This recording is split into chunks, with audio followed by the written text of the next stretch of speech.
રજનીગંધા તથા તુલસી કંપનીના રજિસ્ટ્રાર્ડ લોગોનો લાયસન્સ વગર ઉપયોગ કરતા આરોપીને મુદ્દામાલ સાથે પકડી પાડતી લસકાણા પોલીસ મહેરબાન પોલીસ કમિશનર અનુપમસિંહ ગહેલોત સાહેબશ્રી તથા સુરત શહેર ખાસ police commissioner sector 1 Wabang Jamir સાહેબ નાઓની સૂચના મુજબ તથા નાયબ પોલીસ કમિશનર ઝોન 1 આલોકકુમાર સાહેબ અને મહેરબાન પોલીસ કમિશનર એ ડિવિઝન નાઓની સૂચના અને માર્ગદર્શન હેઠળ લસકાણા પોલીસ સ્ટેશન વિસ્તારમાં રજનીગંધા તથા તુલસી કંપનીના રજિસ્ટ્રાર્ડ લોગાનો લાયસન્સ વગર ઉપયોગ કરતા આરોપીઓને શોધી કાઢી કાયદેસરની કાર્યવાહી કરવા સારું સૂચના આપવામાં આવેલ છે। અનુસંધાને પોલીસ ઇન્સ્પેક્ટર સાહેબ શ્રી કે.એ. ચાવડા નાઓના માર્ગદર્શનના આધારે સર્વેલન્સ સ્ટાફના police sub inspector N.R. Patel નાઓની સૂચના અને માર્ગદર્શન હેઠળ સર્વેલન્સ સ્ટાફના પોલીસ માણસો તથા ધર્મપાલ સત્યપાલ લિમિટેડ કંપનીના માણસોને સાથે રાખી રજનીગંધા તથા તુલસી કંપનીના રજિસ્ટ્રાર્ડ લોગાનો લાયસન્સ વગર ઉપયોગ કરતા આરોપીઓને મુદ્દામાલ સાથે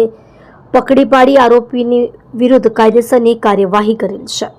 આપ જોઈ રહ્યા છો ગુજરાતની સૌથી પહેલા ખબર આપતી Surat express news channel director Rajesh Mangleni સાથે।